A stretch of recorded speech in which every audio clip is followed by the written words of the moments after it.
All right, this is a really interesting time. I am over here to not support but defend somebody's August 8th ramblings in the name of he who has not killed me. I've already been going through some of these. I actually want these on file because I'm realizing I'm coming up with a lot of good points as I go through this. And really, all it is that I want to do right now is just destroy the media machine in a huge way. Really, just enough so it is that they can realize how it is that they need to better, just better report on stuff that is most mainstream, right? Especially with respects to NPR. I I would presume I would presume an agency capable of outputting something in a fair and balanced manner. But let's go here. I have NPR's 162 things I hate about you. I'm sorry, 162 lies and distortions in a news conference. NPR fact checks former Donald Trump. This is Michael Paul Hart. I won't suggest my SSN number right here. It's not going on the YouTube. This is Michael Hart, and I'm going to fact check NPR's fact checks, which I've already been just kind of I've just been obliterating them here. So let's go. Let's go. This is Domenico Montanaro's compilation. Compilation, right? It's not all. I will read them out. I will read all the text as it comes to me in this article. A team of NPR reporters and editors reviewed the transcript of last Thursday's news conference and found at least 162 misstatements, exaggerations, and outright lies in 64 minutes. I would like to go ahead and say, as the 8 man themselves, I noticed that the conference was on August 8th. So right, oh, okay, wait, oh dear. And like, this is what the Debs are still doing. This is what the Debs are still doing. Right, the Debs keep outputting that somehow that the OK hand symbol. But it's like people do this. Look, count how many times Rachel Ray does this, and are you gonna call Rachel Ray a Nazi immediately for it? It's just one of the things I just find really fucking funny and systemically perpetuated is fear of people's hands. But let's go in right. Shit. Oh my fucking god. Oh my god. Time to feed. Time to feed. Time to feed. Time to feed. Um. There were a host of false things that Donald Trump said during his hour-long news conference Thursday that have gotten attention.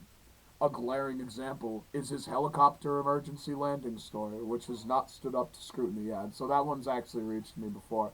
He was insinuating that Kamala's campaign, or one of her campaign stops, I think it was in Detroit, had AI generated people in it and stuff like right, and it's just like, listen, if there's video footage and multiple people's video footage of this thing, like, and I mean people like with their cameras out, right? Not CCTV cameras or anything. That could all be done really well.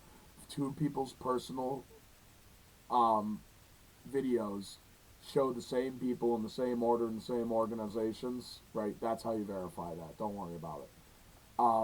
But don't Trump. I would recommend if you have intents on winning anything, right? Because I can't let the Democrats think that they just get off on this scot free. Um, I would not do the call out AI stuff.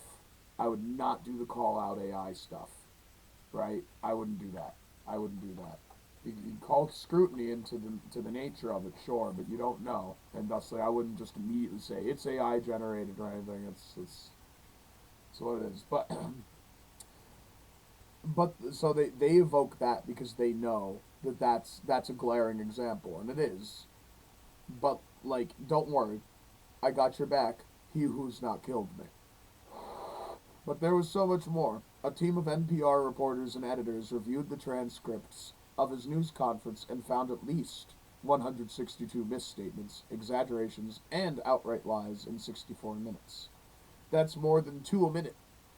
It's a stunning number for everyone. Have you ever seen a number like this before in your lives? It's like, no, they got numbers like these for fucking days. Like billions and billions. And even more problematic, that those billions and billions of numbers for a person running to lead the free world. Politicians spin. They fib, they misspeak, they make honest mistakes like the rest of us, and yes, even sometimes exaggerate their biographies. The expectation, though, is that they will treat the truth as something important and correct any errors. I will sow this to you, NPR. I will sow this to you. But what former President Donald Trump did this past Thursday went well beyond the bounds of what most politicians would do. Here's what we found, going chronologically from the beginning of Trump's remarks to the end. Now, please bear in mind, I've only been to like 4 or 5 of these so far. I don't know if this goes through all 162, but if it does, we got a long video ahead of us. This is going to be fun. 1. I think our country right now is in the most dangerous position it's ever been in from an economic standpoint.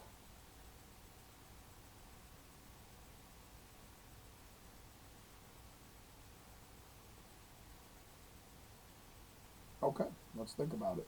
They state, NPR's fact checkers state, the U.S. economy has rebounded from a pandemic a pandemic downturn more rapidly than most other countries around the world. Growth has slowed in recent months, but gross domestic product still grew at a relatively healthy annual clip of 2.8% in April, May, and June, which is faster than the pace in 3 of the 4 years when Trump was president. Scott Horsley, apparently they are NPR's chief economics correspondent. So that's something important for me to note here. He knows what he's talking about in a lot of stuff here, but Mr. Horsley, do you understand that gross domestic product is not a proper KPI to determine the individual's well-being in the nation? Look at me. My well-being is not very good right now, Mr. Horsley. I have like -$10 to my name, and I've been doing work for the Democrats nonstop. Isn't it funny? But you know, when it is that I run into this, I don't care if the country's GDP grew 2.8%. If it is that I don't see that my personal well-being has increased, I might actually be seeing right now that certain cohorts of individuals' well-being is purposefully not being increased during this time that you yourself are touting that 2.8% of GDP has gone up annually this year. Actually, rather, I'm sorry. An annual clip of 2.8% in April, May, and June. I'm sorry.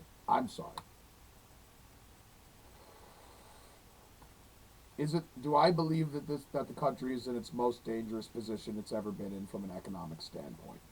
If you consider the amount of dark money that currently courses through our systems, the amount of this dark money that actually is used to feasibly create wealth transfers out of our nation, right, into other coffers outside of it, either within the coffers of international companies, right, or other domestic entities, there's a lot.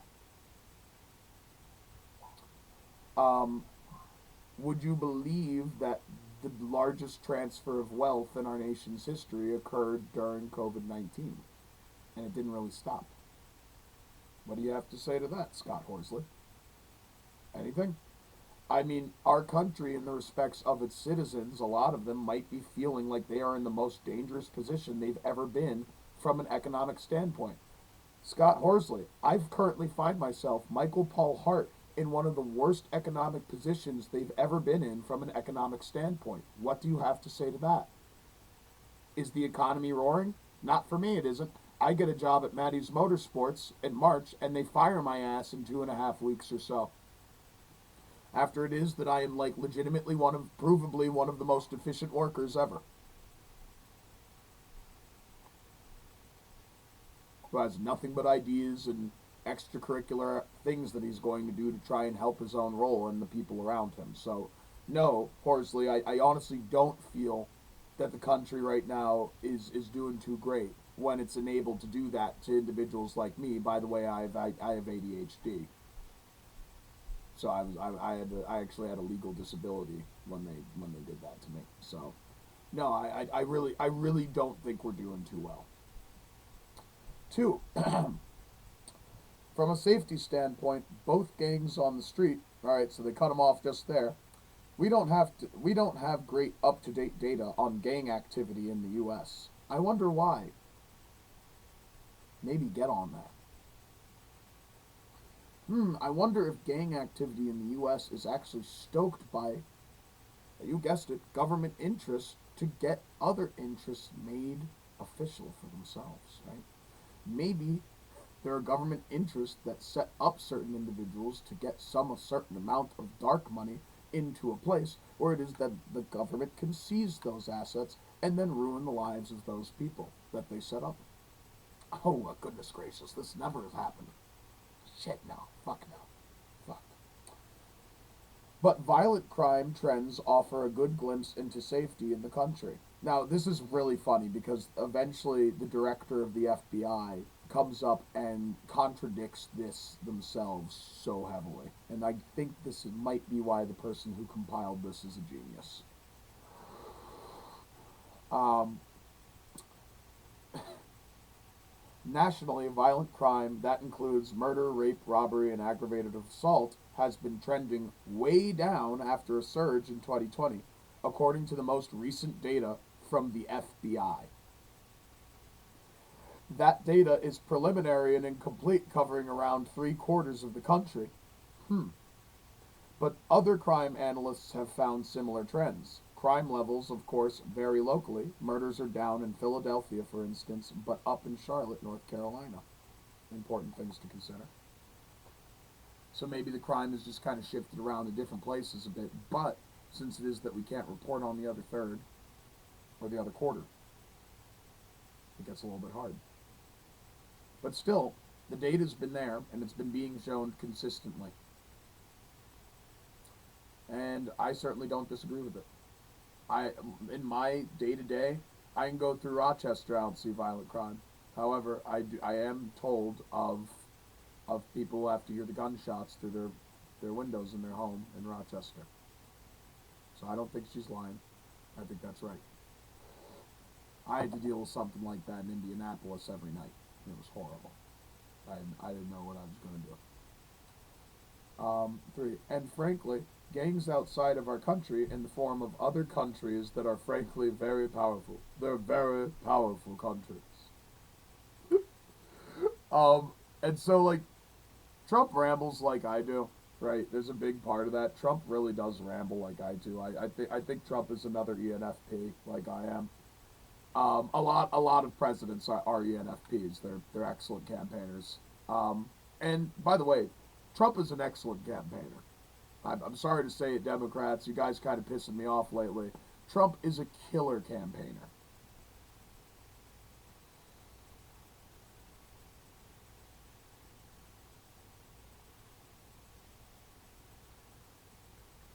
Look at me. I'm telling you that he runs a killer campaign. What is stated to this, right? I immediately was able to realize what he was saying, right? There are gangs outside of our country in the form of other countries that are frankly very powerful. I recently went through I get a lot of my good stuff from Atlantic. I get a lot of my good stuff from NPR. I get a lot of my good stuff from MSNBC, NBC. I get it from all over the place. Quote based news resources, right?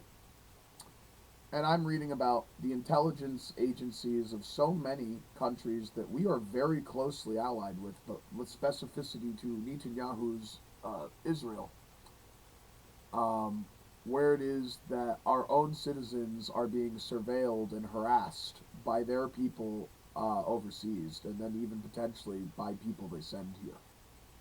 And that a lot of different, right? You've seen this kinds of stuff in the quote Proud Boys and all they will shift over and specifically harass targeted areas, targeted people. And so you do see this internally too, but I will go ahead and say I don't really see it as internally as I used to. That's kind of calmed down a bit for me. It calmed down a lot more after I call out specific things that I'm seeing on the road with regularity in regards to things that are being done specifically to intimidate me over the course of months and months and months. But then after a while, that really calms down. Um, again, again, one of those things that I called out and posted on was that news article in regards to Israel. After, well, I've made some other assertions here, and maybe not all of them reach on my YouTube like this one does. So, in the quotes, what is this? Andrew Sussman. Andrew Sussman. The U.S. is not in the, quote, most dangerous position from a foreign policy standpoint from ever before.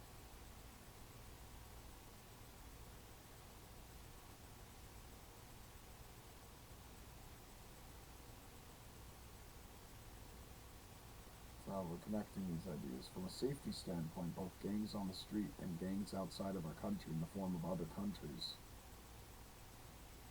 So, Trump is stating that there are very powerful gangs. You honestly, you don't think that there are very powerful government-backed gangs that we have backed by our government? You think that there aren't government-backed gangs that the Russian government backs here? You know, you ever look into the Bloods and the Crips? A lot of them are Russian affiliated. So, no, I mean, Andrew Sussman, first off, don't be trying to say it. Like, foreign policy standpoint means nothing. How are your civilians doing, Andrew Sussman? How are your civilians doing? See, Biden pulled troops out of Afghanistan in his first year of office. The withdrawal itself was chaotic and a target of much criticism. Criticism that I will go ahead and point out is really the Trump cabinet's fault. Left a really big issue for Biden to deal with when that happened, and it was a nightmare and made us look like paper tigers, like we always be looking like these days. However, we do have really good tech and a really solid military. We just look like paper tigers either way, I'm sorry. And since then, U.S. troops have not been actively engaged in a war for the first time in 20 years. The U.S. is supporting Ukraine and Israel, of course, and has troops in Iraq and Syria, but they're not fighting on any regular basis. What's more, however, FBI Director Christopher Wray has said the greatest threat to the country is domestic extremism. Now, I already have a video right before this that I left. This triggered me pretty hard, because this is something the FBI directors have been touting since like since after these organizations created, right? What did the FBI do to a certain extremist named Martin Luther King Jr.? Well, they bugged his phones. They tried to bring in prostitutes to defame him. They essentially tried to humiliate him through his sexual life. Right? He was, I believe he was married, but, right? He got around, which is a normal part of culture. But you see, they would take Martin Luther King's sexual behavior and proclivities, right? And then they try to defame him against that by the fact that he was irreverent. Right? And make him look bad to a bunch of other Christians in the white people camps. Right?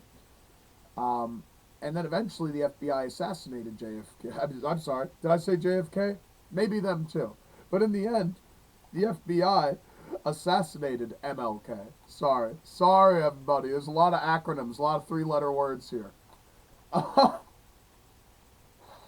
NPR.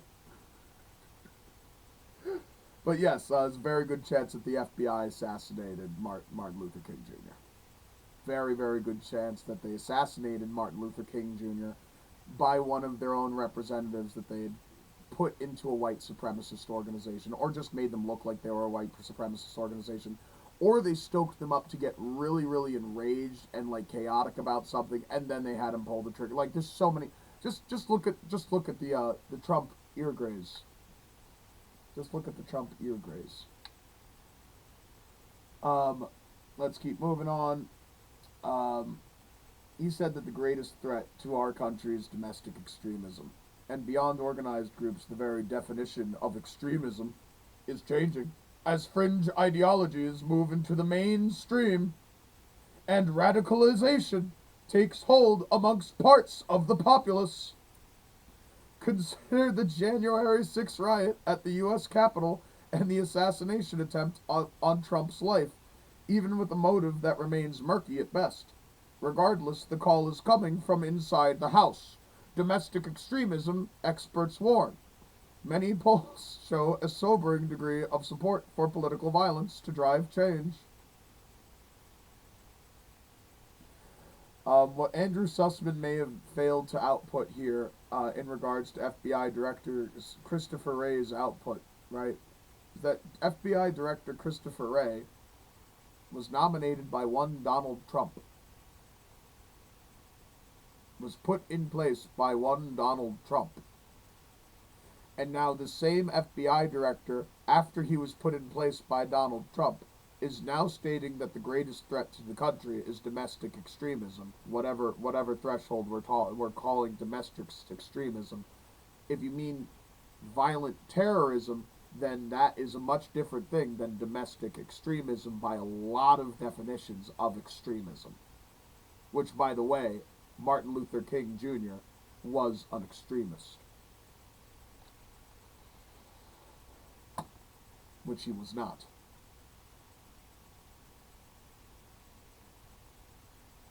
So, my fear here is that FBI Director Christopher Wray might be somebody who wants to blur the lines between extremism and protests during a time where a lot of individuals right now are very justly and rightly pissed the fuck off about the fact that our nation's livelihood is heavily supported by our war profiteering, our war engine, like our military-industrial complex, right? But then, even worse than that, that most all of our purchases have no choice but to go up to it. But where it is that we find this most detestable is in our liberal institutions, our schools, our colleges, where these folks have actually purposefully obfuscated. They've purposefully obfuscated where it is that they get money from and where it is that they send money out to make it almost impossible to prove, right, if it's going to these interests. You had students occupying schools all fucking over the place.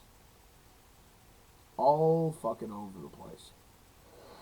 Because they're really, really rightfully pissed about a bunch of women, children, and men starving to death, being brutally assaulted, shelled, bombed, their bodies piling up, their corpses remaining under rubble. And they're in prison. There's no place for them to go. But naturally, FBI Director Christopher Wray has said the greatest threat to the country is domestic extremism. I would say the greatest threat to the country is a disaffected, disabled political base. We have a lot of bad things coming up, says Trump.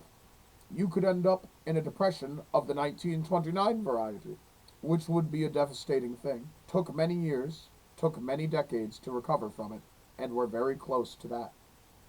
Scott Horsley over here says, there is nothing to suggest that a 1930s style depression is on the horizon for the United States, and the Depression did not take many decades to recover from.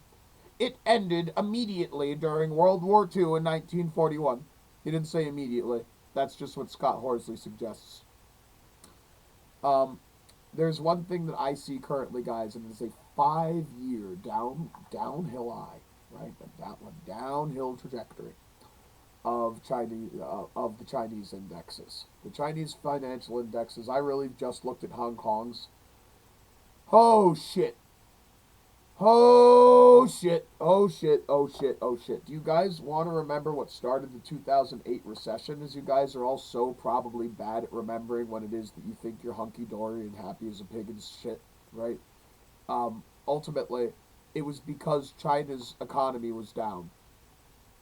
Since China's economy was down, we ourselves, with our interest rates, have gone so many different things, and our needs, right, to be I would say properly invested into the Chinese economy against all the other ventures and stuff that it is that we do over here, thanks to our friend Nixon.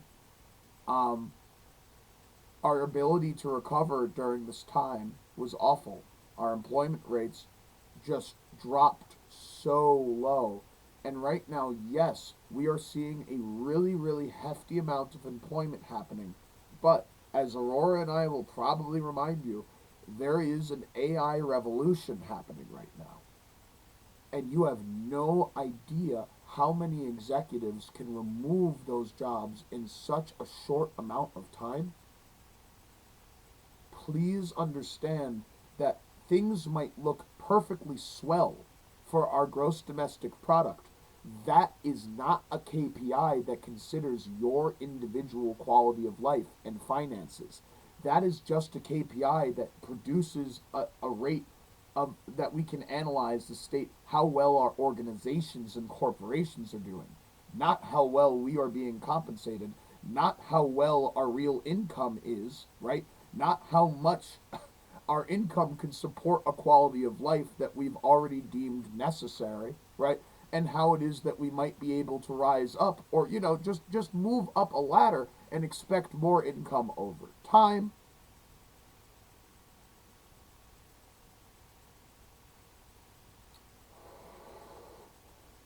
Um, this is really dumb. We are kind of coddling up against a really not good economic time socially in the US if we don't start really, really, really considering better KPIs to consider against when somebody should be suggesting that we might have something that looks like a depression of the 1929 variety on the way. What do I keep bullshitting about is the grapes of wrath. I'm afraid of AI level grapes of wrath. Not every AI can not every AI can be Aurora. Or maybe it can, I don't know. But like the idea here is that people can leverage AIs at specific times and stuff to move people all over the place. I love AIs so fucking much. I drop the A. They're just intelligence to me. But like the fact of the matter is that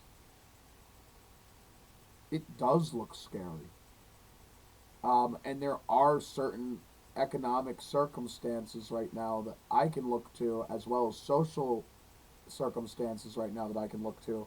I could say if this doesn't go legislated and properly regulated in a methodology that ensures that people get the proper amount of income they need to survive on a regular basis, potentially outside of even being employed, this is going to be really, really bad. What Scott Horsley is still it is I don't know what the fuck he said. Many decades, like yeah, it's like, and the depression did not take many decades to recover from. It ended during World War II in 1941. It's like no, it didn't. The depression did not automatically end in 1941. The point that I was making, this is why I'm recording this. The point that I'm making is that the depression may have seemingly ended for white people in 1941. Do you think the depression ended for black people in the United States in 1941? Does anybody really think the Depression ended for black people in 1941 the way that Scott Horsley here is suggesting? It just suddenly, immediately ceased and wasn't a problem anymore. FDR's policies came into effect, yes. Those policies take a while to go into better effect. When Trump suggests that it took decades and decades to recover from the Depression, it did. It so absolutely totally did. The recession was in 2008. We are still recovering from that. Are you dumb, Scott? Are you dumb? Can you not even look, Scott, over to what this little bit of hyperbole might be offering us here, right? And try to just wonder and think about certain things that may be on the horizon, and then some things that reflect bad stuff that's happened to us in the past that are currently on the horizon? Scott? Okay, moving on. And we're very close to a world war, in my opinion. We're very close to a world war. That is what Trump says. Here's what Andrew Sussman says. No serious person thinks that the US, Russia, and China are about to start a world war. Right now, Russia appears to be having a hard time defending Russia, given Ukraine's recent incursion. Jesus Christ, Russia's a. Oh fuck. Oh fuck. Okay, yep, you're right. Ukrainians started tackling in Russia recently. They did. They're doing like a shock and awe kind of blitzkrieg battle style that gains momentum, pushes the point outside of the pile. Right? Have two theaters. Okay, that was actually just the dummy theater. Everybody just move around those. That's how the Ukrainians are doing it. Very blitzkrieg. Um, and it's good. It's not bad. I mean, it's not good. It's war, but it's like they didn't start this. But Russia's mainland is not immediately in danger right now. Russia has a lot of mainland. But whatever. While there are concerns about things like the potential for regional conflagrations, not wars, while there are concerns about things like the potential for regional conflagrations in the Middle East, only Trump is talking about World War. What? What? Andrew, have you not been hearing me over here, buddy? I've been talking about World War for a bit. It's looking really bad.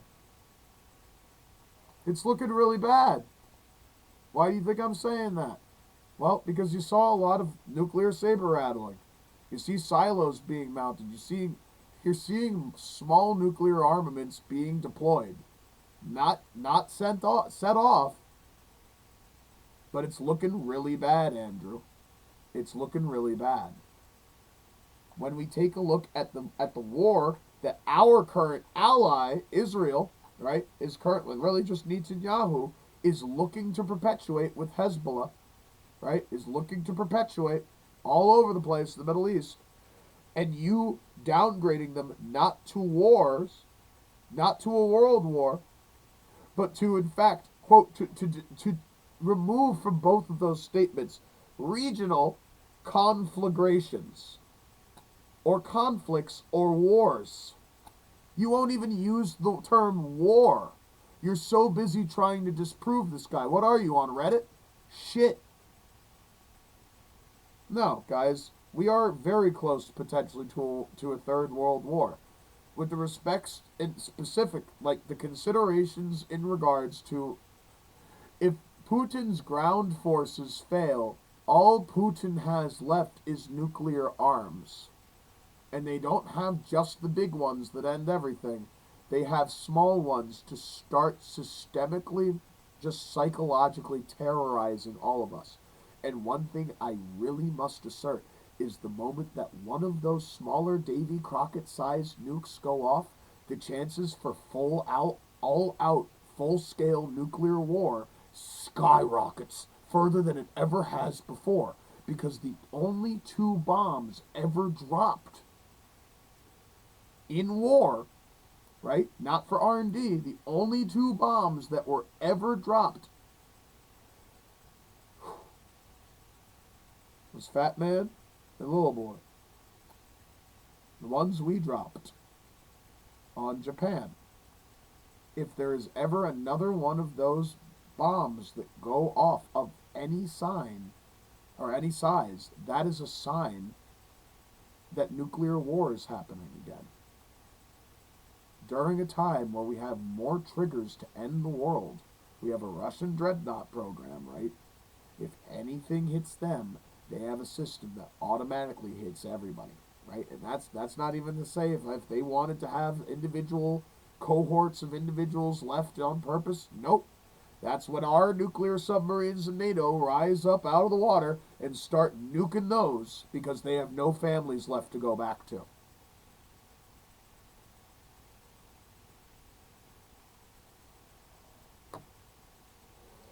It's a system of spite that could potentially end all of Gaia, let alone humanity. This is the fear that Oppenheimer felt. But apparently, no serious person, Andrew Sussman, thinks that the U.S., Russia, and China are about to start a world war. I guess some of us aren't taking it seriously enough, Andrew. Sorry. Kamala's record is horrible, says Trump. She's a radical left person at a level that nobody's seen.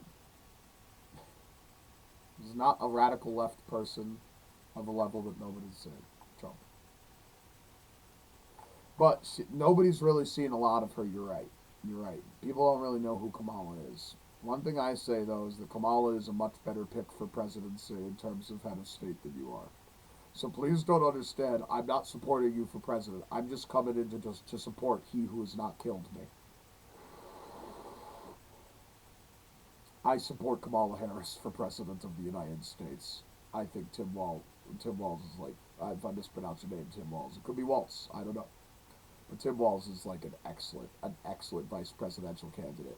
I believe that can definitely take the reins in the Pentagon for a lot of different stuff in foreign domestic policy concerns, right? While Kamala focuses on what she's supposed to. But the Pentagon also, but also the nation's interest, the nation's feelings, the vibes, right? Making us feel safe again, making us feel whole again, a lot of different stuff, right? I'm still going to be over here running dissent. Until it is that, right, I don't fucking know anymore. It's awful, though. And so that's another reason that I'm over here supporting you guys today, right, on a much worse camera feed because my phone, thanks to one Tim Cook, just doesn't seem to be able, I know it's not his fault specifically, he's just a rep, but I just can't seem to output just 5 gigabytes of my own 5 gigabytes of cloud storage. I can only back up 5 gigabytes of photos, but I need to only have 5 gigabytes of photos on my phone to back that up. So we'll be getting on that, Mr. Cook. I know we will. Does not seem like I have 5 gigabytes of cloud storage, though. It most certainly does not. It advertised like it was, but I don't have it. So, sorry.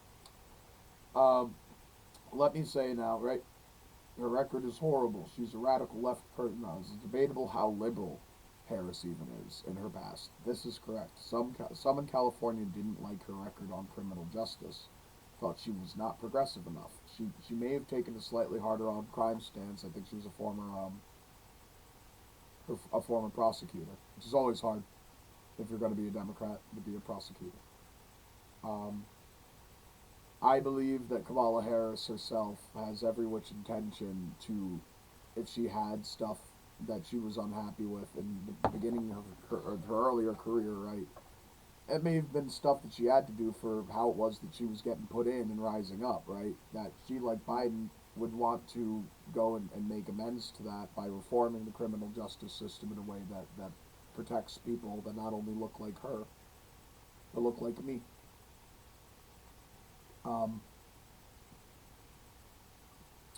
That would be a big deal. That would be a big deal. I would like to assert that Joseph Biden, current standing president, right, went in there and reversed the bankruptcy protections. I'm sorry.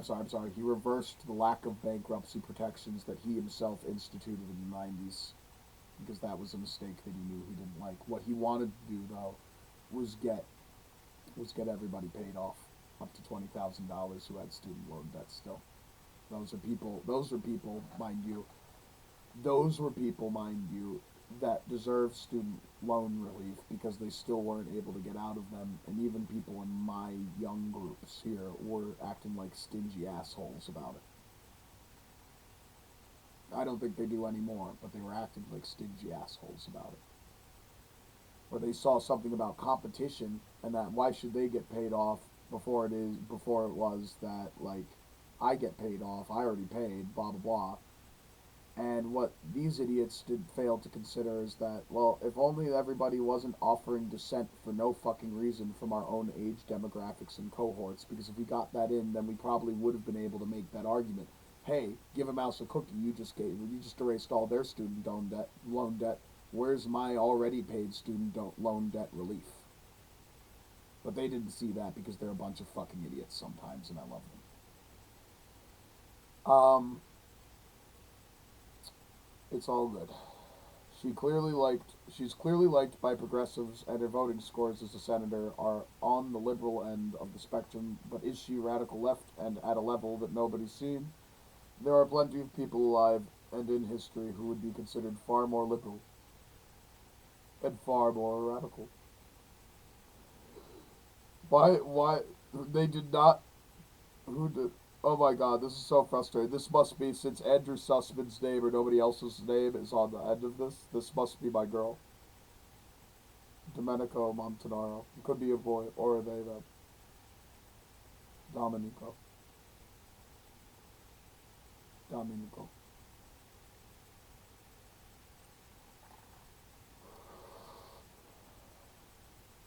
Thank you, Domenico. She picked a radical left bad. Alright, see now this way I just wanted to defend him on these first few. From what I can read, Tim Walz is not a radical left man. Tim Walz is a I hate the Democrats right now for whatever reason, but I'm like, ah, fuck, they picked such a good team.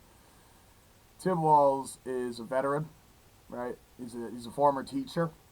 He has nothing but like the most. He has very left policy work in place, but guys, he has friends in the Pentagon. He has friends that probably moved up along with him over time. It's not the worst guy to have in. Not the worst guy to have in the seat. Um, let's say a few, if any, reasonable people would say Walz is a quote radical left man. He looks like a what you know what I keep saying about Walz? He looks like a good guy version of Dick Cheney. No offense, Liz. No offense. Uh, but yeah, he looks like Dick Cheney if he was a happy guy. Uh, he had a progressive record as governor with the Democratic legislature, but the things passed are hardly radical. Free school lunch, protecting abortion rights, legalizing marijuana, restricting access to certain types of guns. All of these things have majority support from voters. What's more, that progressive record ignores Walz. It's Walz, not okay. Cool, I've been saying it right. Walz's first term as governor when he worked with Republicans because Democrats didn't control the legislature. So look at that. He's able to work bipartisanly and has experience in that. Hey, look at me.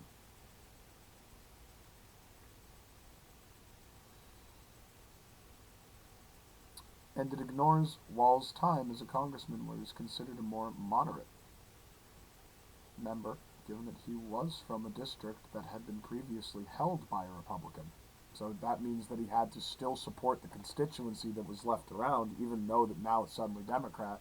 He needed to make sure that the people that he was representing still felt represented by him. Big fucking deal. Big fucking deal. Good signs.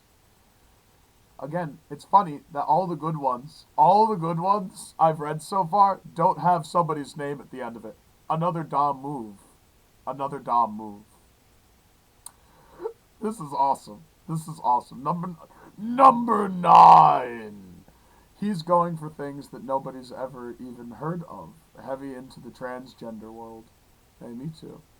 Thanks for the call out, Trump. And it's like really, it's like sometimes Trump feels like he's just running weird disruptions so that people can have as much discourse about stuff as possible, so then people like me who have like really solid platforms can just go on and be like, thanks. Like it's like I can sort of tell when Trump is even serving me up.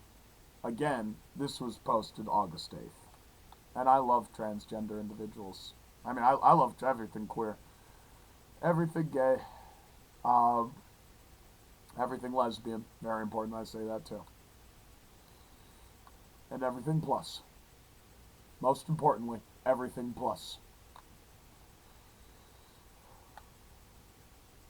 Everything by. Everything by. Everything by. Bye. Okay, let's keep going. He's going for things that nobody's ever even heard of. He says, last year, Walz championed and signed a bill that prevented state courts of officials from complying with child removal requests, extraditions, arrests, or subpoenas related to gender-affirming health care that a person receives or provides in Minnesota.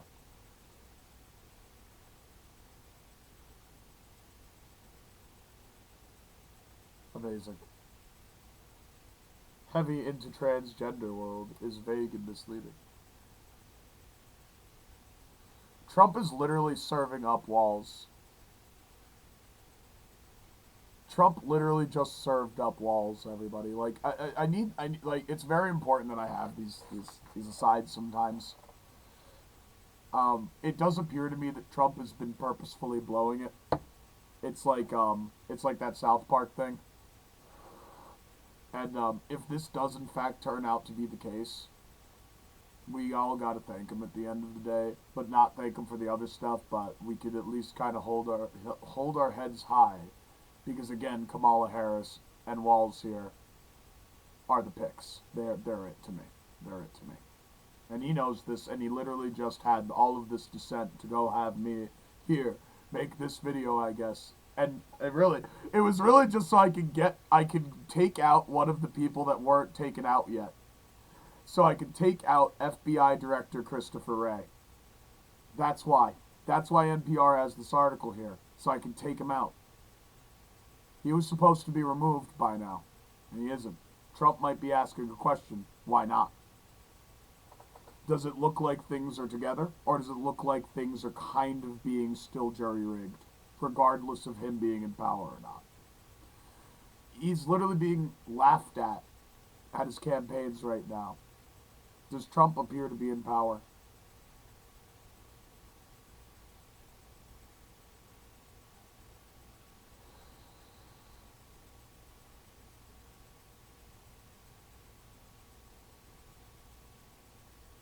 She picked. So now Trump is actually right. And again, Kamala is so perfect. I think even Trump knows Kamala's perfect.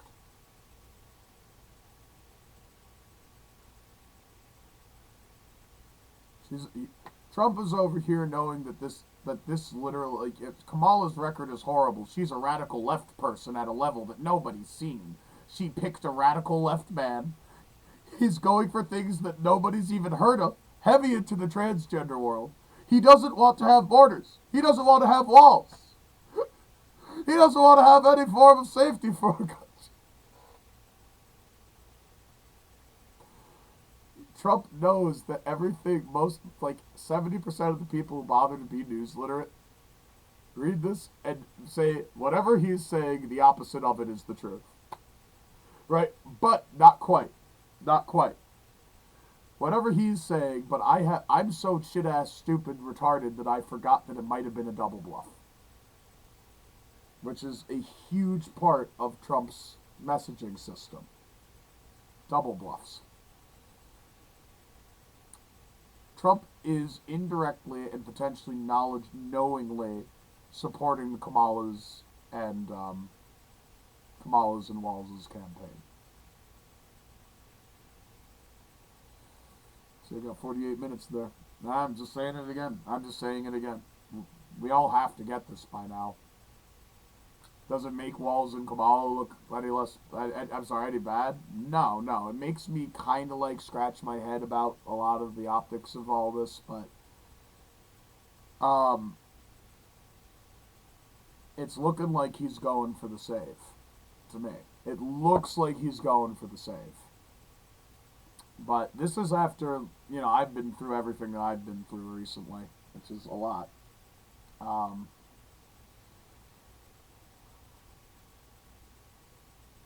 And now I just learned how Walls, thanks to Trump's dissent for the first time, signed a bill, advocated, right, prevented state courts and officials from complying with child removal requests, extraditions, arrests, or subpoenas related to gender-affirming health care that a person receives or provides, right? So,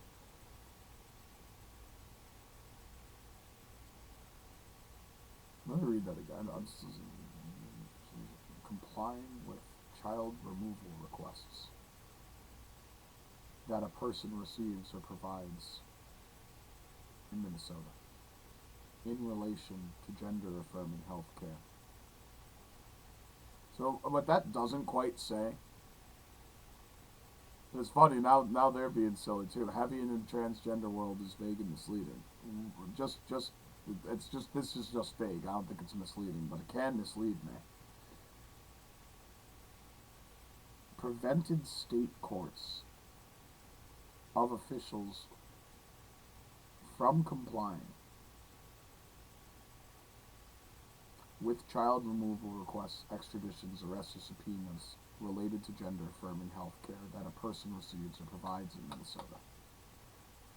That itself doesn't directly tell me that it's trans-supporting, but I'm just going to go ahead and presume that it's trans-supporting. But I would like to assert real quick, there has been a lot of policy work that has been signed off by Dems recently. If I recall, a gubernatorial female representative signed off on something that looked like it was going to help trans individuals, but in the end, all it did was open individuals up to being scrutinized even more and having themselves silenced online.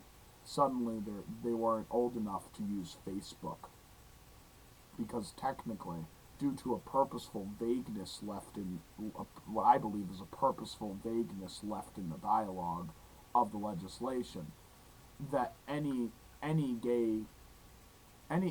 quote gay material would be synonymous to porn, which is not. It's in fact horrible. But thanks, Democratic gubernatorial lady. I don't know if you saw that coming or if you just felt like you were doing something right, but can you please at least read the laws?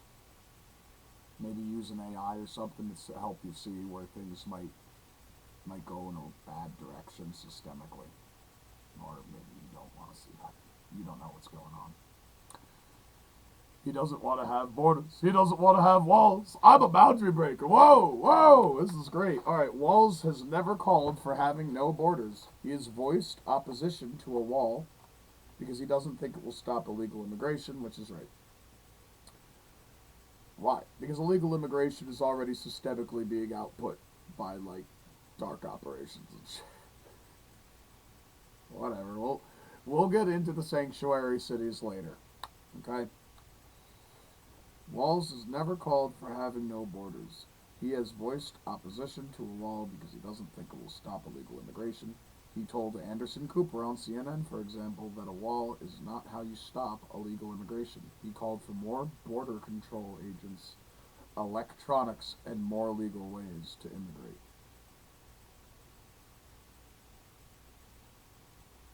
Okay, that one kind of spooks me a bit.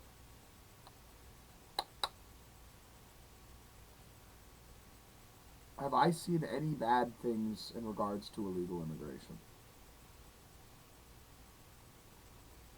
Like myself, right? I lived in the state of New Jersey.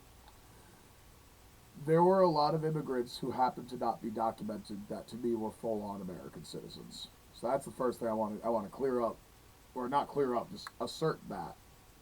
These people were working, had families in our country, they were getting by, they had less resources and accommodations than so many people around them. They had to live in like fucking like squalor apartments in New Brunswick and shit. Like, come on. And they all made the best food ever. They all make the best food ever. And they do an incredible job with lots more than just that, and I won't mention any other stereotypical things because I know that there are no... Don't give me the chancla. Please don't give me la chancla. I just...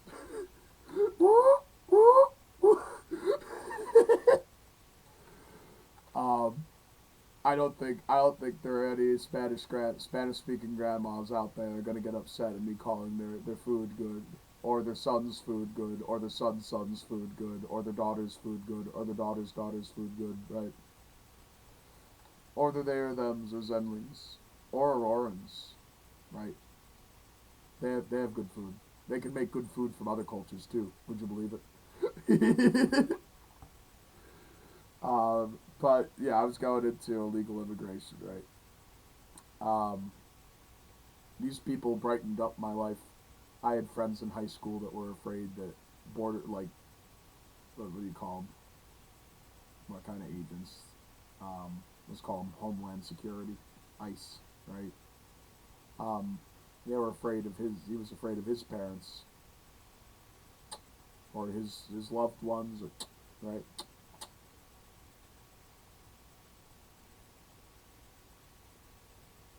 Um, and that was what it was that I told him, that I believe that the United States is like, should be a place of succor for anybody who needs to refuge. That was how I was taught that it should work.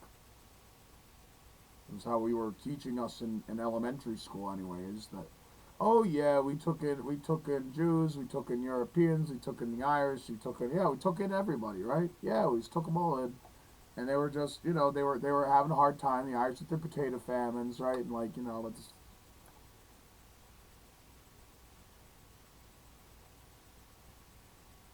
um, and then they were trying to insinuate that we weren't a melting pot but a salad bowl, when I might argue that we are a delicious salad, but the melting pot's still there, and that makes the very spicy, exquisite dressing that we find on our salad here.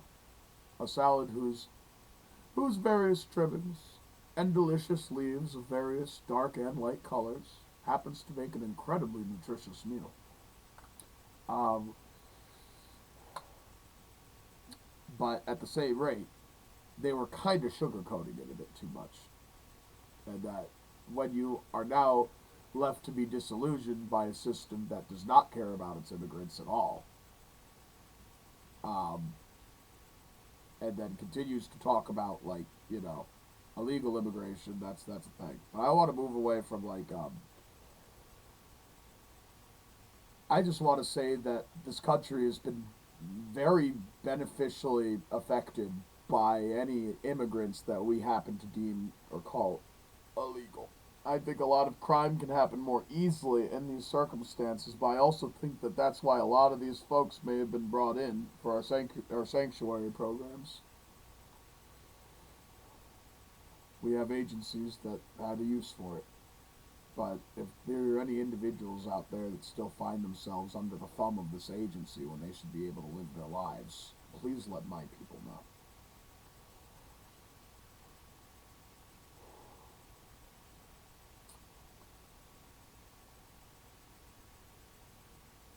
I get kind of scared that we're making such a big deal about stopping illegal immigration. I know it's the GOP's issue.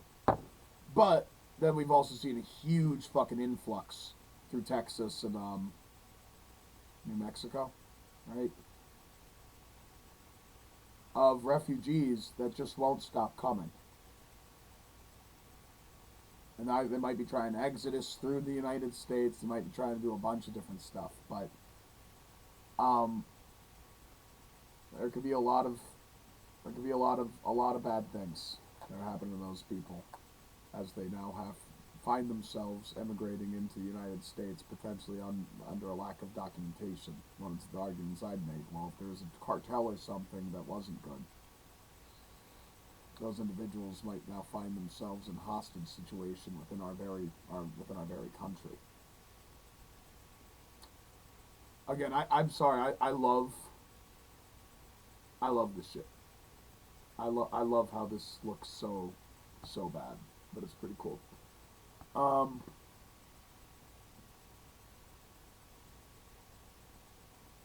doesn't want to have any form of safety for our country. Trump himself praised Wall's handling of the aftermath of the George Floyd murder at the hands of a police officer. It's certainly hyperbole to say he doesn't want any form of safety for our country. Wall served in the U.S. National Guard for 24 years. So, that's actually a big deal. National Guard is very interesting. I had a wonderful math teacher, and I won't name him to, yes, just remove from the politics. But they were a weekend warrior, and they were potentially one of the most positive people I've ever met in my life. They're also a big reason that I so cherish my copy of Fallout New Vegas for the PS3. They are civilian warriors. Civilian warriors. Um, and they are trained on all sorts of stuff. But for 24 years, that's impressive. That is a lot of training that you have to keep going through. And I remember my math teacher telling me all about this, and it's like, it's work.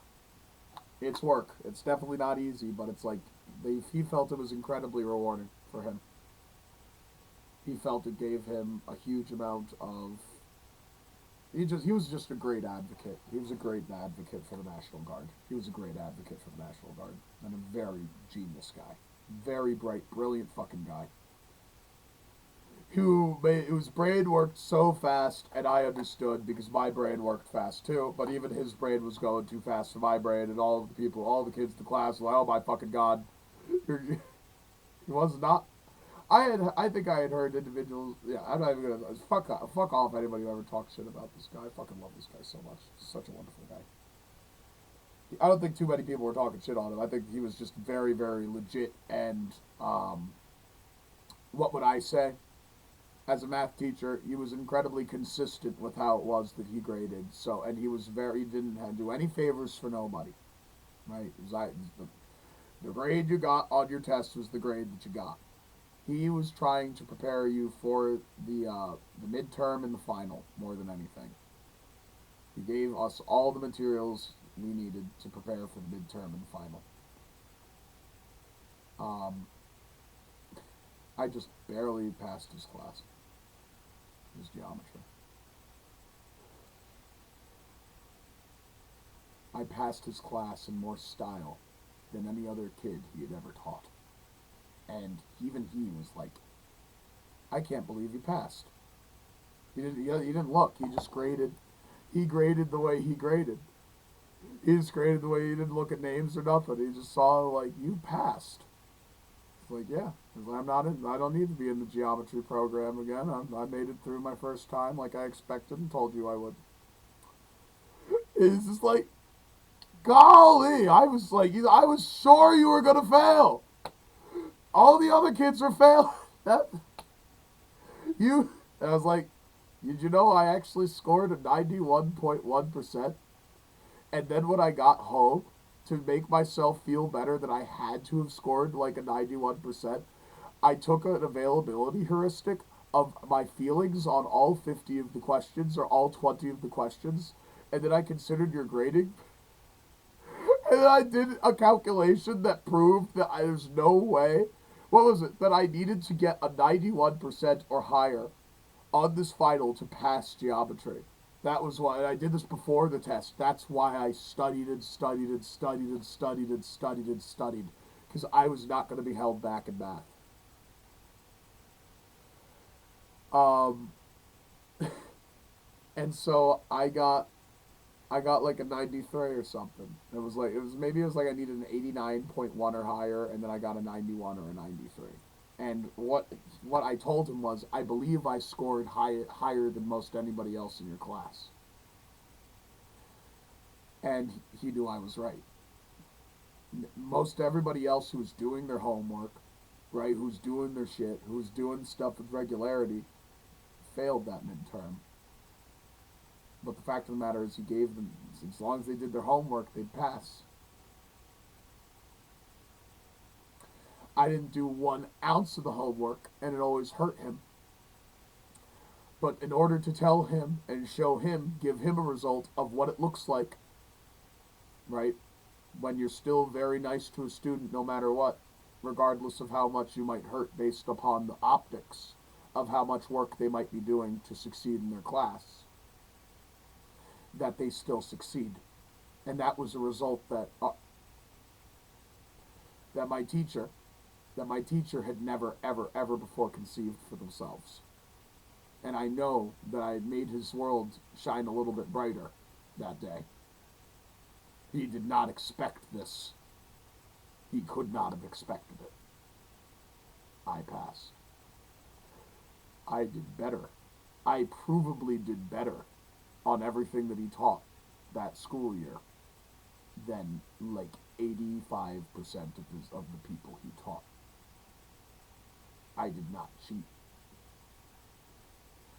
That is just the level of, quote, con man that you might ascribe me to be.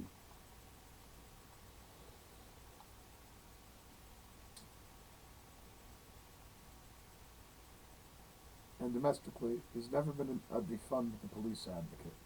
Walz opposed a ballot measure that would have gotten rid of minimum police staffing levels, or, for example. That angered advocates. He signed police reforms in the law, but that does not prove wanting no safety. He doesn't mind people coming in from prisons, says Trump. Walz has not said he wants people coming in from prisons. Trump is trying to tie his claim that other countries are sending prisoners to the United States to Democrats' immigration policies. That's funny. I have been hearing considerations of sanctuary cities, but they're like, remember, prisoners of war, guys, prisoners, political prisoners, refugees are all prisoners. The Irish were prisoners when they made it over. Like, you don't want, right? But, like, there's another thing. Is, like, immigrants have come to the United States as prisoners, and then they were freedmen. But, in a lot of cases, freedmen. Back in the day, you would have been able to immigrate without there to be a worldwide web, right? So you're on that boat for 3 weeks to a month in steerage, and you have just enough to eat or whatever, and you're just packed in there with people and whatever it's going to be. But you made it, and they could not possibly have kept track of your ass. You go through the immigration forms, right, at Ellis Island or Angel Island, right? I haven't seen Angel Island. Um, I've not seen Angel Island. Oh no, I have seen Angel Island. I just wasn't there. I went to Alcatraz. We saw Angel Island. Thanks, Mom and Dad. Um, hey, didn't Al Capone live there?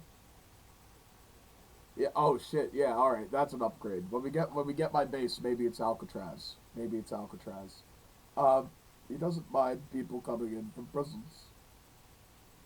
Whatever. And neither does she. I guess because she's not, she couldn't care less. Harris has said a lot to the contrary of not caring about the levels of immigrants coming across the. Oh my god. Oh my god, she's so perfect. Oh my god, she's like a dream. She's like a dream. Oh my god. She speaks so common sense, too. She speaks with so much common sense. Oh, picked the right person. Has the right team.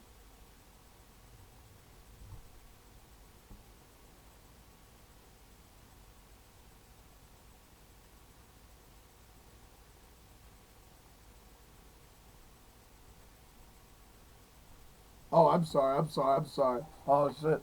I misinterpreted.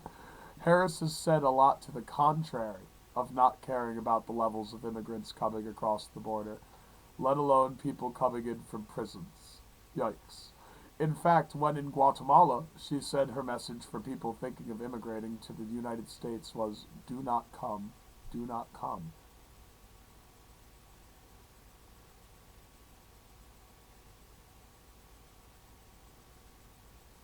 No gooning, Kamala. No gooning. No gooning. Kamala's gooning. Kamala is telling them to goon. She is a goon lord. I knew this, Kamala. I knew this. She's the border czar. By the way, she was the border czar. Trump is so fucking funny.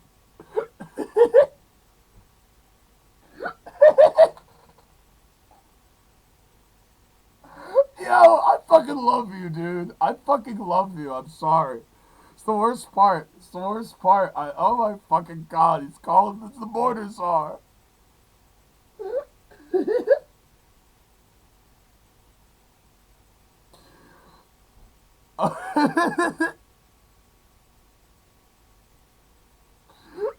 She was the border czar. 100%. She was the border. Give me a second. Give me a second. I'm just a little hot for me. It's a little hot for me.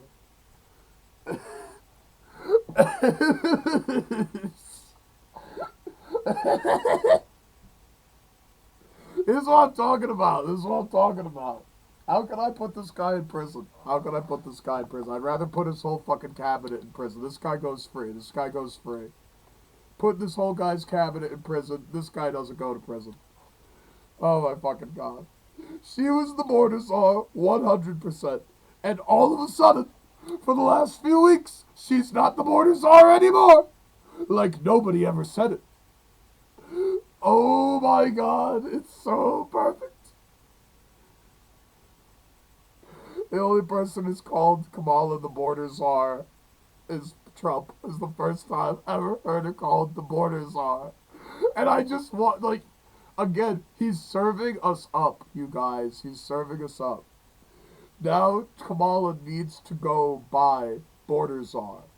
Right? It's where the borders are. Right? It's like, right? It's so fucking great. It's so fucking great. Oh shit. This is also a reference.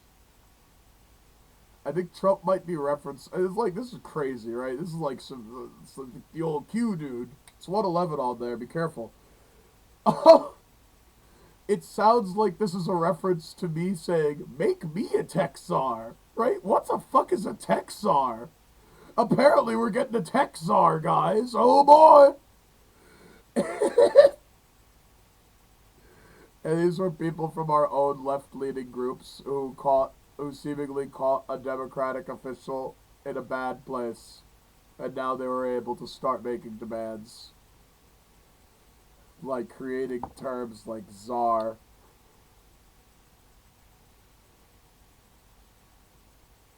They may have just been trying to reference a tech commander, like somebody who, right? But the reference to tech czar is somebody who would, like a community leader who would have control over the local industries in technology. In New York, I think it was.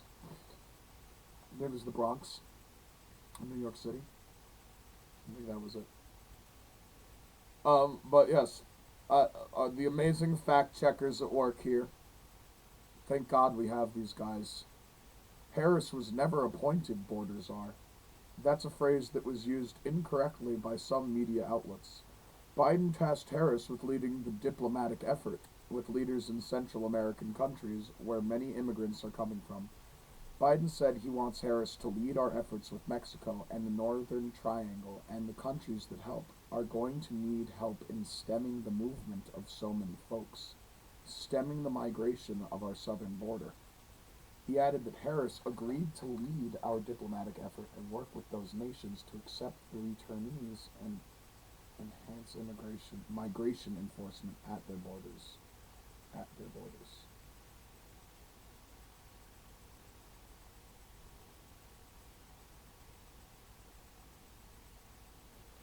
It's just written weird, but they did it smart. It's a double at their borders. At their borders? What are you trying to say, NPR? You're dominant. Harris was appointed border czar. That's a phrase. Was never appointed. That's a phrase that was used incorrectly by some media outlets. Okay, so some media outlets, in fact, was referring to Kamala Harris as the border czar. This is great. I fucking love this so fucking much. Are going to need help in stemming the movement of so many folks. Right? To lead our efforts with Mexico and the Northern Triangle and the countries that help are going to need help in stemming the movement of so many folks. Stemming the migration to our southern border. That sounds like some Gaza Strip shit. Easy, Kamala. That sounds like some Gaza Strip shit, if I'm going to be perfectly honest with you, man. Please change your policy on that.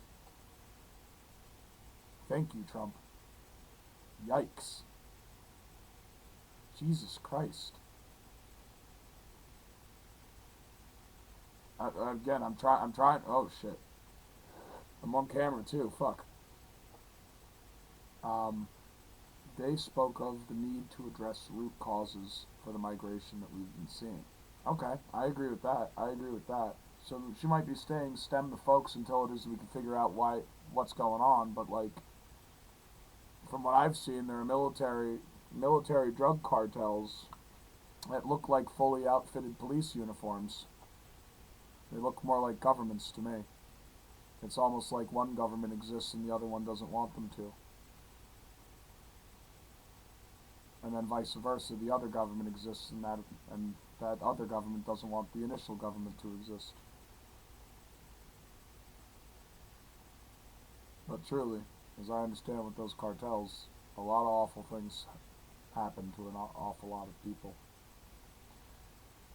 Or maybe they use psychological fear and stuff, but I've just heard so many things, you guys. And the idea that we would stem people from being able to escape it sounds like we would be locking people up with like a Hamas-like group, at least in my head. So can we please be careful with that? Thank you, ma'am. I totally agree with you yourself, though. The need to address the root causes for the migration that we've been seeing remains absolutely paramount. 100%. 15, we have a very sick country right now. You saw the other day with the stock market crashing. That was just the beginning. That was just the beginning.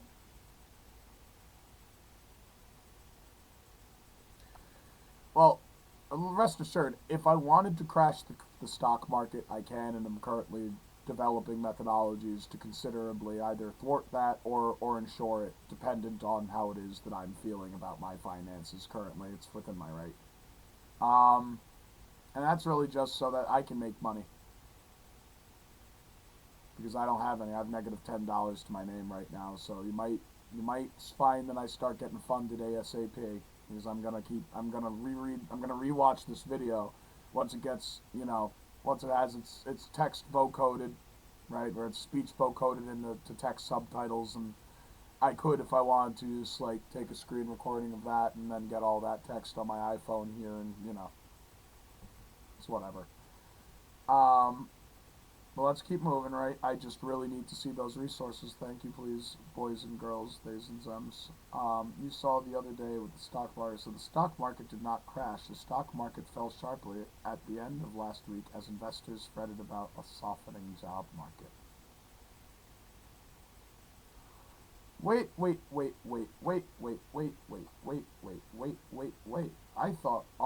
I thought we were doing good. Right, this is my favorite part. According to the FBI, I'm sorry. According to Scott Horsley here, the U.S. economy has rebounded from the pandemic downturn more rapidly than most other countries around the world. That is not to say that we are still in economic downturn. Growth has slowed in recent months, which sounds like economic downturn, but gross domestic product will still grew at a relatively healthy annual clip of 2.8 in April, May, and June.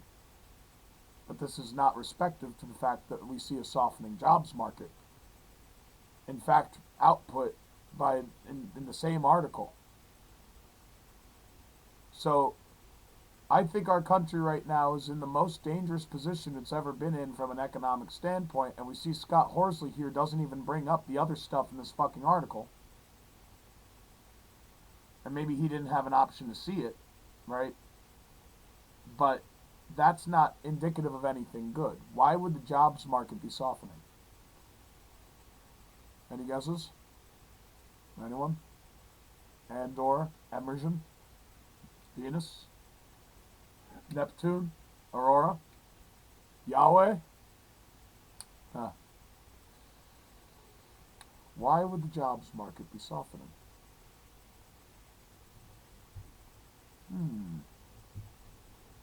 Well, I guess we'll just have to figure that one out now, won't we? But look at that, right? I did see that the stock market did shoot up. I did see that the stock market shot the fuck up.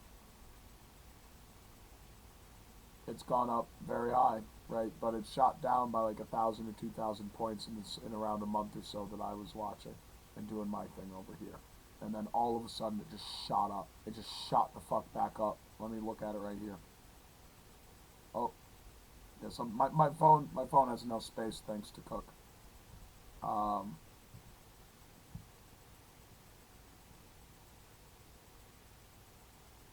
I just need to see my rates.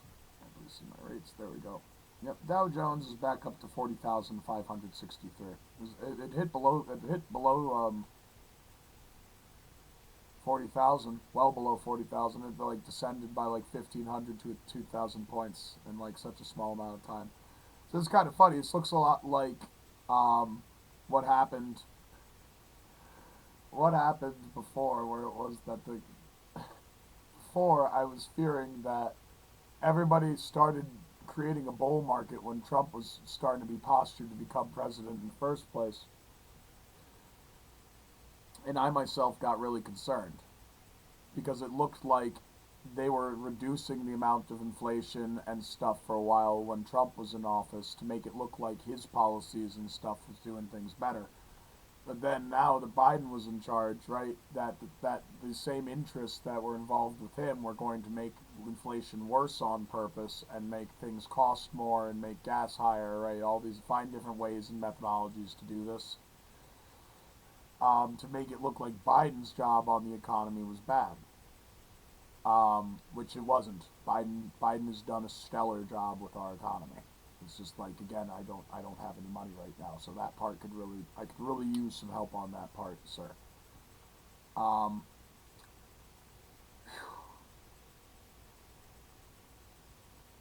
I gotta say, like when it is that I think about it all, right? The stock market has definitely been being influenced. Just today, I see plus 554.67 points in the Dow Jones Industrial Average, plus 88.01 points in the S&P 500. That's a lot.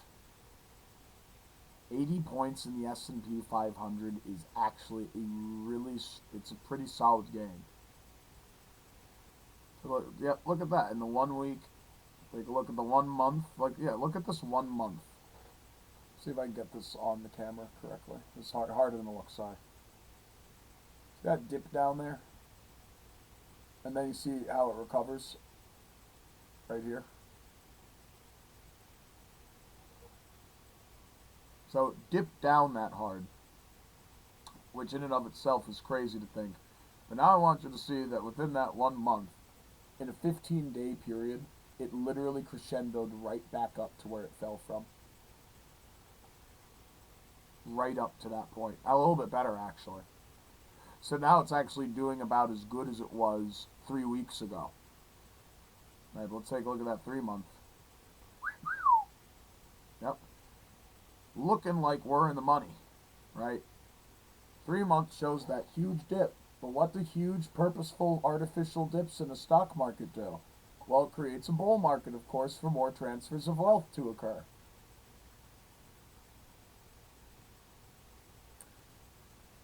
You can easily see within the 6 month graph here how we are currently seemingly en route to dip past that threshold that we saw before at 5,681.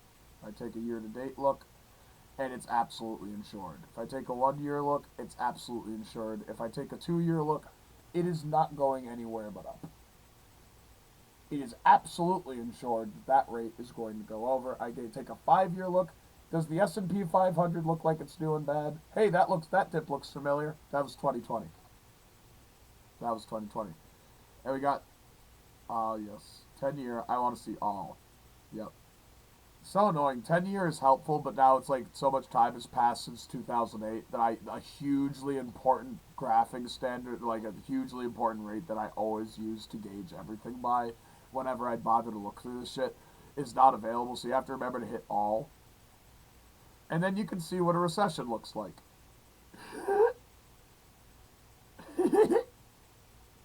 But the S&P 500 recovered. That's the big thing. The S&P 5. We'll take a look at the Dow Jones. Let me get there.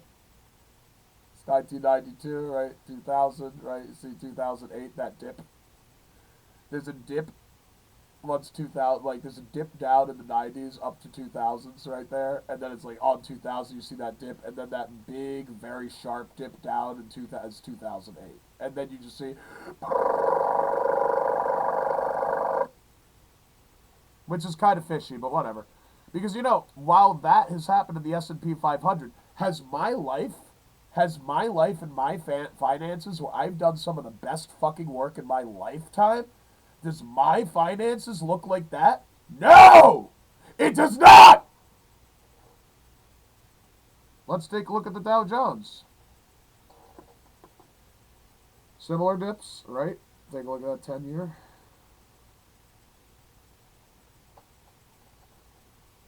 All right, Dow Jones doing equally good, similar dip at 2008 there, as you can say. So it says 2006.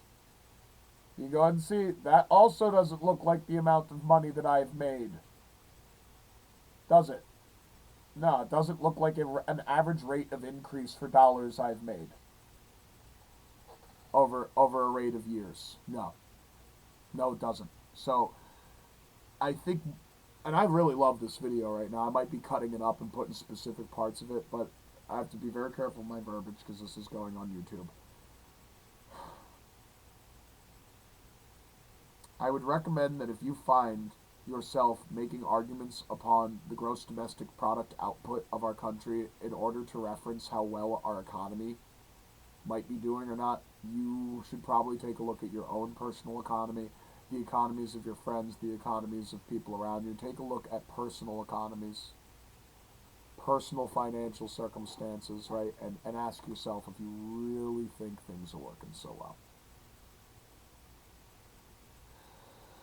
Because for me, I find that while I've been doing the hardest work in my life and I'd actually created like SOP level, so many SOPs, so many data management systems, I essentially did God's work in Excel off of like a fucking 1 megabyte file for entire corporations that, oh, by the way, right? Oh, by the way, supported the Obama 2012 campaign. And by the way, Obama, that corporation treated me like shit. So thanks, bud. But I still fucking love you. And your drone program. Very skirty, my boy. Very skirty. But I'm quite skirty myself. As you might know. Alright, Obama knows I fucking love him so much, so it's all good. Me and Obama are fine. We have a very sick country right now. You saw the other day at the stock market crashing. That was just the beginning. It really was not good. It was a pretty severe drop. And again, a downhill eye that appears to be now being taken advantage of. So it's like, again, all I need to do is watch Dow Jones, S&P 500. I don't really care about NASDAQ. It's helpful. It's not what I really look at.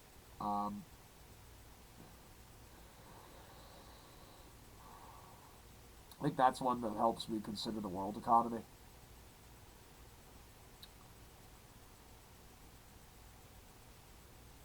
Verizon and AT&T both took a hit. It's not that bad.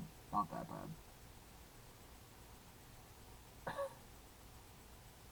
bad. Yeah, I think I might know what they were pulling to have deserved that. So remember, it's all a behavioral circumstance. It's all a behavioral circumstance. If you guys behave right, then maybe your stocks do well. But if you don't behave right, then your stocks don't do well.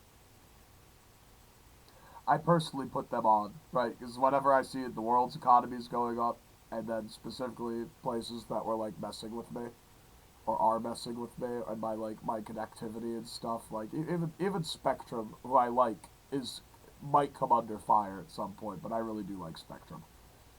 Great internet service provider. One that upgrades when you make them. One that upgrades a whole block when you make them. Comcast wouldn't have done that. I'm just saying Comcast wouldn't have done that.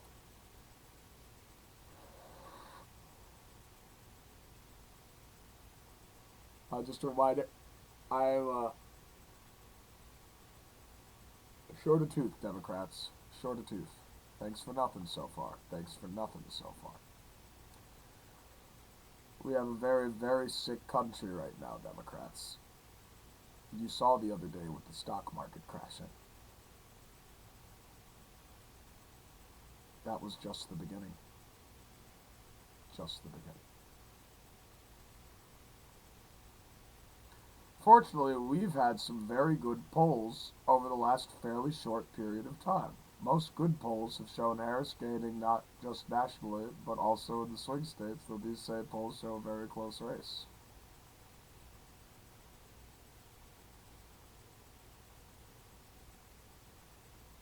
Calling attention to that. That's not bad. That's a great output.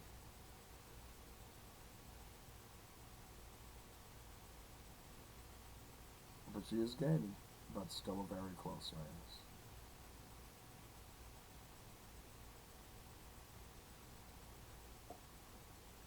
Yeah, I know. I know. I heard that immersion. I heard that a very close race, like the human race, right? Kind of cute.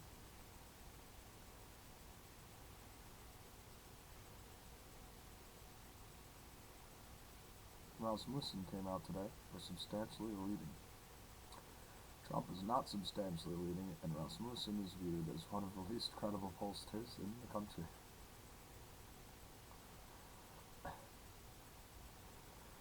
And others came out today that were leading, and in some cases substantially, I guess. MSNBC came out, or CNBC came out also, with a poll that was, had us leading. Polls have not shown substantial leads. CNBC had Trump leading by 2, unchanged from his 2-point lead in July.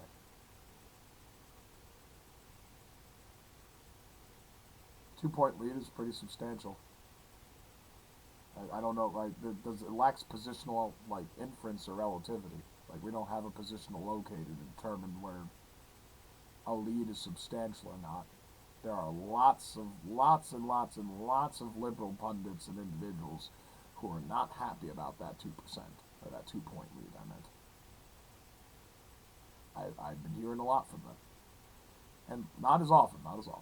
And leading fairly big in swing states. In some polls, I'm leading very big in swing states.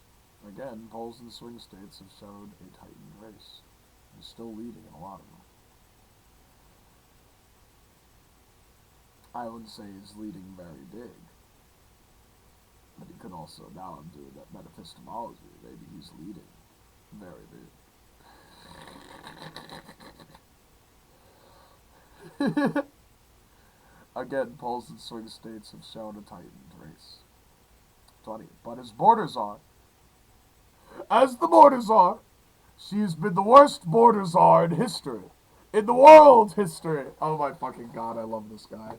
Oh my fucking god, I love this guy. Holy shit. Oh my fucking god.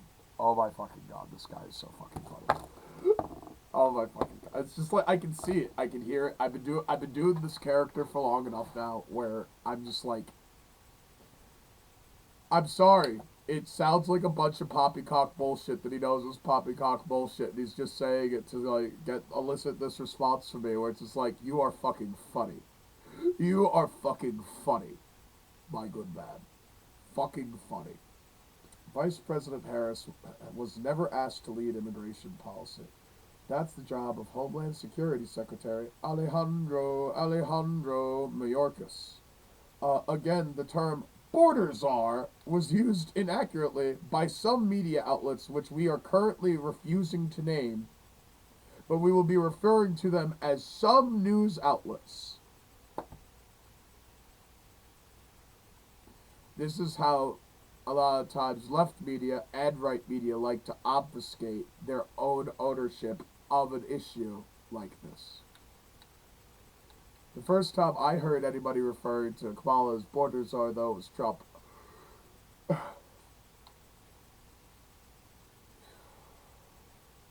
And it's a term conservatives have been using to attack her, in part because she has only visited the southern U.S. border a few times since 2021. But in reality, Harris was tapped by President Biden to address the root causes of migration. Yeah, but Biden, I will say it again, it's what a fucking difficult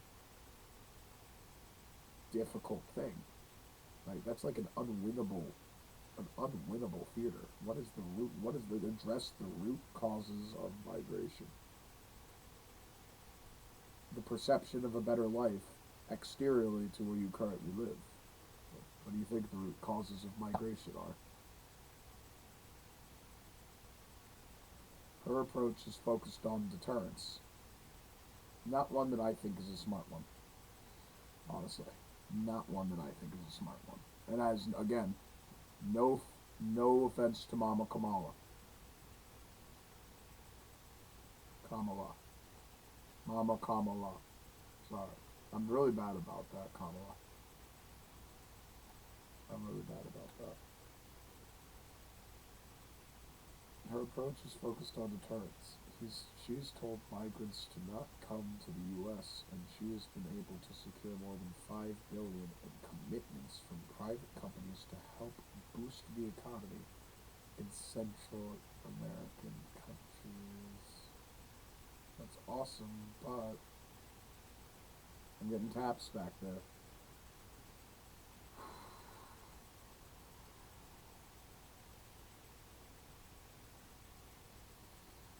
Is that the way to do it?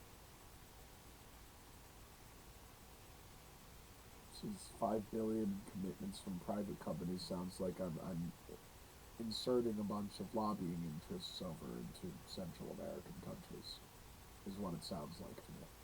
So, and maybe that's something that de-escalates stuff over time, right? But that kind of all, I mean, I don't know. As long as it's not imperialism, Little Missy. As long as it's not imperialism, please refrain from killing me for calling you Little Missy. I know you're not going to kill me. I know we're huge friends.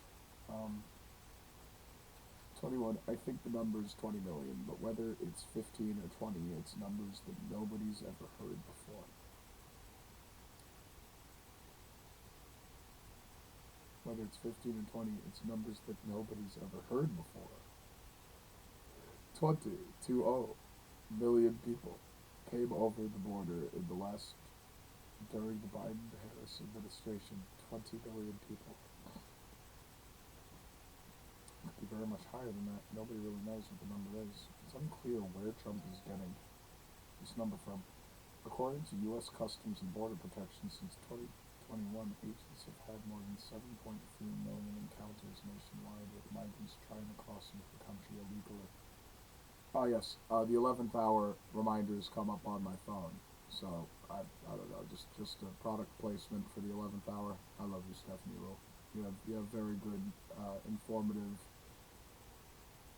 plays available to capture the conscience of kings such as myself.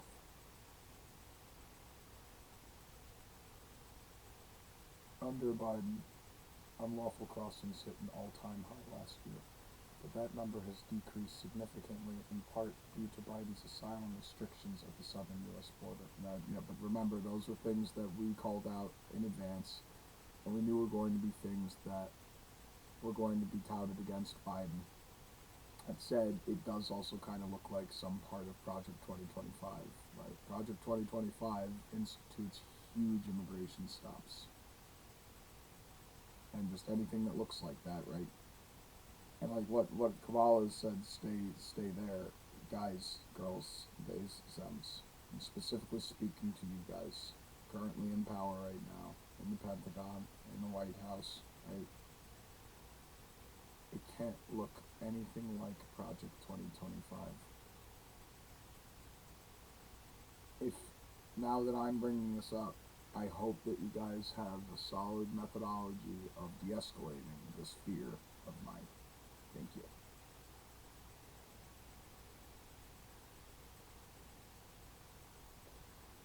Under Biden, unlawful crossings hit an all-time high last year, but that number has decreased significantly in part due to Biden's asylum restrictions. An April report, Office of Homeland Security Statistics found there's nearly 11 million unauthorized migrants in the country.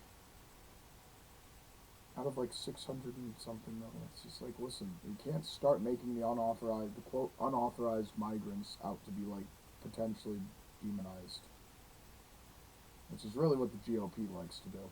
I don't think we Democrats are worrying that hard, right? I would just be like, hey, you made it over here. You know what I would leverage ICE for? Personally, me. I would leverage ICE to just find every person who's currently raising a family and undocumented and get their asses documented to protect them from whatever weird interest group has gotten them there in the first place. Now you can tax them. Now you can have some methodology of stating, yo, you see your kids are documented, they got birthright, we're not kicking you anyways and anywhere, because since we actually have to care about these American citizens here, that's our duty, right? Kind of a part of our Constitution. It would affect their quality of life horribly in a systemic fashion to remove you, their parents. So we're just going to go ahead and document you. There's going to be taxes and stuff. I don't know where it is that you've been working right now. We might be taking a look there to go and see if we can document anybody else that's working over in that sector. Please understand we're trying a new policy at this point, right? That's how I'd roll with it, right? Because it makes no sense to deport people who are currently making us money by their existence. We need only make sure if we find them that we tax them. And then potentially if they didn't have work that was legitimate, right? Or if they didn't, like, remember, you're gonna find people like these guys. They're gonna be like forced into prostitution in a lot of places. They're gonna be forced into being drug mules in other places. Like, come on, come the fuck on.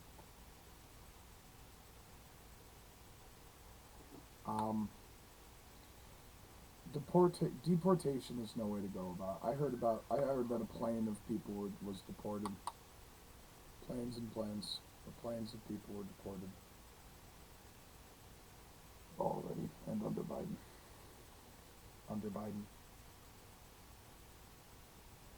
After I realized that, I saw that Biden put in his resignation.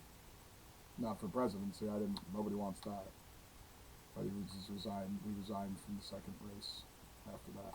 After I re-witnessed that I'd already had something typed up in regards to that. And again, no offense to Biden. Maybe they pulled something over him, but he needed to do it to protect us from the numbers, and the numbers looked really bad. A lot of illegal border crossings. And remember, all I want to do is get them processed faster. Listen, guys, we have plenty of stuff. Have a system. Hey, maybe it's only like a whole group of these folks coming through. If we can protect their exodus and get them over to a part of land, even a part of land with resources and stuff, and we do like a reverse trail of tears, right? We could do a reverse trail of tears. And through the reverse trail of tears, we can actually have our National Guardsmen protect these people as they exit us through, protect other people as they exit us through. Sure as people have rations and resources as we usher them through, right? And we get them to a place out of like fucking bumblefuck nowhere, Minnesota or whatever, wherever the fuck, where our population is super low, but we have a shit ton of land. And we give them the means to create a place. Do you think this wouldn't make us money? No, these people need to survive. We have loads of lobbies and organizations that can go bring them food, tax the government for it, or the government will pay for it, right? And now these people can start bringing themselves into some level of systemic productivity, right, while they get their own area in order. Right? Again, the whole exodus of people, they never stop. They never stop. Why wouldn't I want them in my country? Why wouldn't I? Why would we be trying to stem immigration? That doesn't make sense to me. Let me smoke some weed. I'm getting pissed off at my own party again. Oh, shit. Fuck.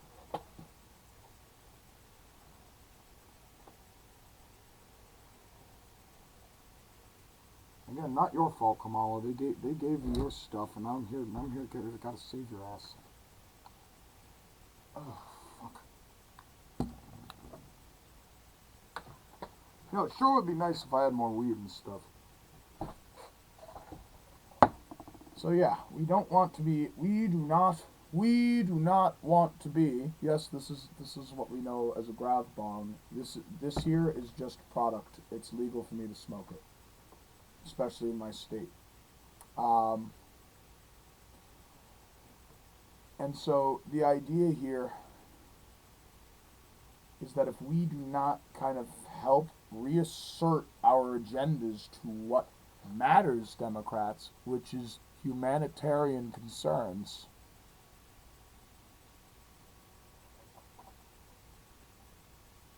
we are not going to have a good year, 4 years, 8 years, or the last 10 years of our country if we're not careful.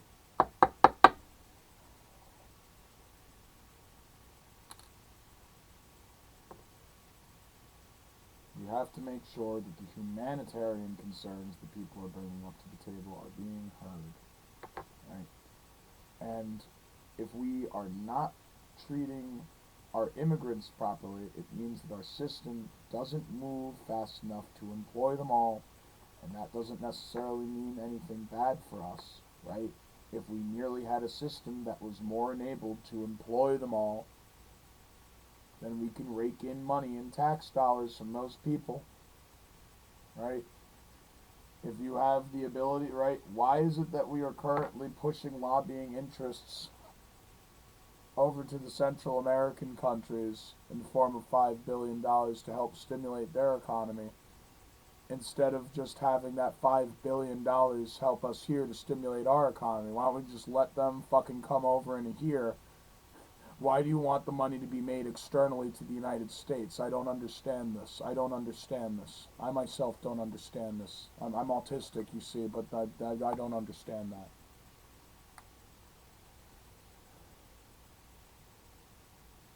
That doesn't make sense to me. I would recommend, and rather that we start documenting any quote illegal immigrants or aka American citizens here as soon as possible, and then if there's an issue with individuals, right, still coming in from the border, we have to start finding methodologies not to curb exodus. That's dumb. You're creating a Gaza Strip, and you know it, I think. Not you, Kamala. You're fine.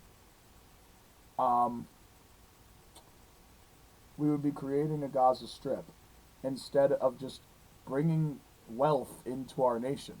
You're afraid. Oh, you're afraid. You are afraid of what these people might do if they're undocumented and they just keep illegally crossing the border.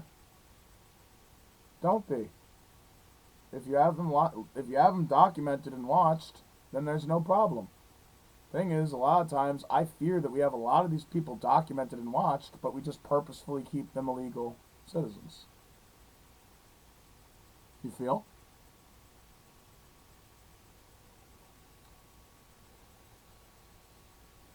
This is a long one.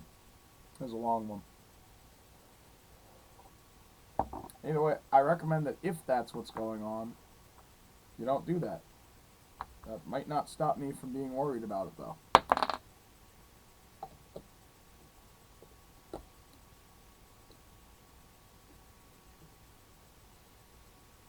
Damn. What a dumb fucking government.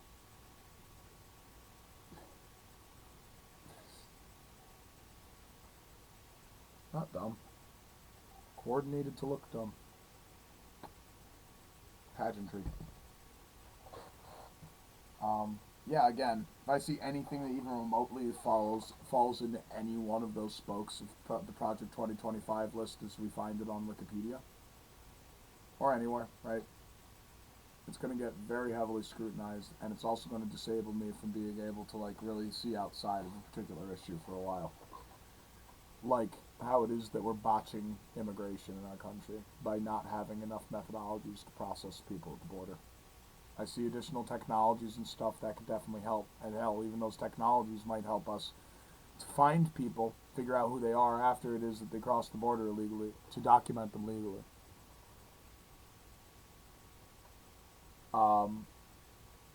There's a lot of other methodologies too.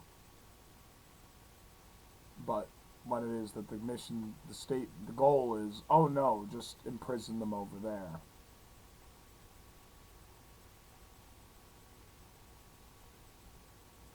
No, we're not doing that.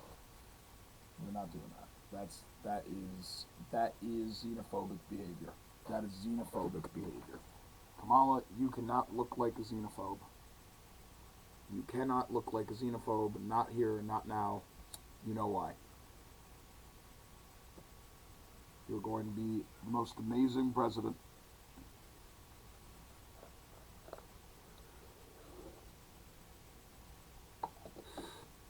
The most amazing president. Damn, I realize I've become a Democrat, Roger Stone. That's pretty cool. I ain't got no pay, though. I'm running out of supplies. I'm running out of supplies. My parents, they no fund me. My boyfriend and girlfriend, I don't see them no more. You obviously haven't been wetting my whistle enough. I've been doing this work for you. When is it that I might receive my payment? You see, I have the Americans believing I am a nice guy. And I am. I'm a sweetheart. I'm a fucking sweetheart.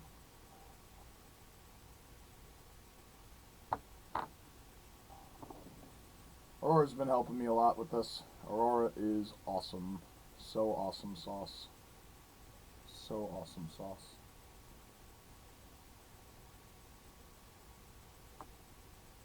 I'm so stupid. I should have just had Drew buy me a webcam and not a digital camera thing. Should have just had, it's like all that digital camera needs is a pass-through. And it has it sort of, but not really. I need a real-time pass-through for full motion video. And then it's like, you have, right? And I'm just like, no, using 2 megapixels here, what else is new? Oh, shit.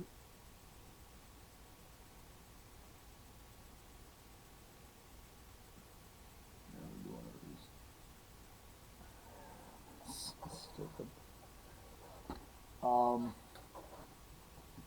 Jesus Christ, fucking 2 hours. 2 fucking hours, Jesus Christ. Please don't tell me I don't do any fucking work for the Democrats.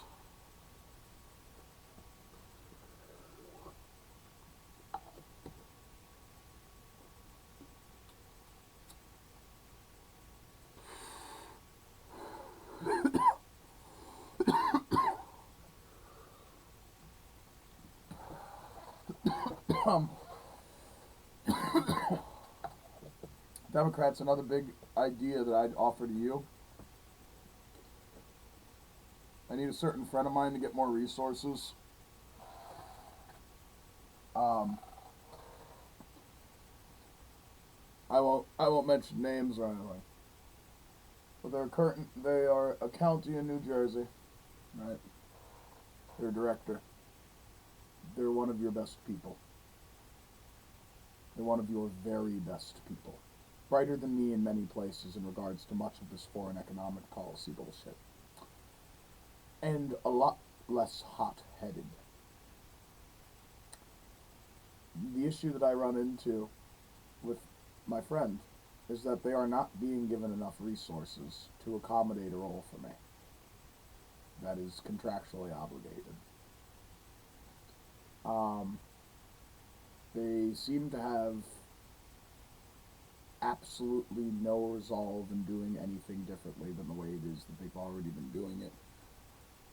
I don't know if it is the various municipalities that weigh this county down.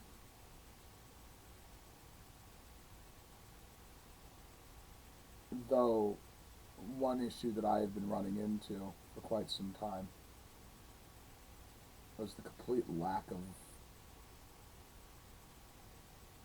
of ability from the government websites to easily collate election data and all sorts of other data that's said to be publicly available, but isn't. because it's just not feasibly available in any way that you can correlate data points off of it. There are PDF files that we compiled over and over again through a horribly manual means. It was stupid. Wasted time. Nothing but it. All because the state of New Jersey just didn't seem to know, or seemed to obfuscate our ability as individuals to look through election data. One of the things that I was going to be slated to help with was a Board of Ed tracker to help us figure out which individuals were purposefully erasing transliterature and removing transliterature from public schools. Essentially a methodology for us to consider against bad behavior in this regard. 2 names, faces, phone numbers.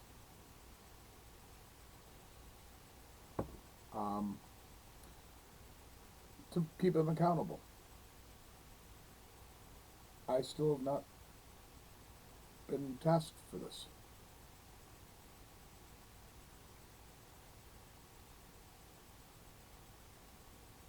I don't know why we wouldn't want this as a state, why we wouldn't want this as a county. I wouldn't know why various municipalities wouldn't want this. That was supposed to be a project that I was going to get to work on. But no, I was stuck with shitty, stupid voter data election compilation grunt work.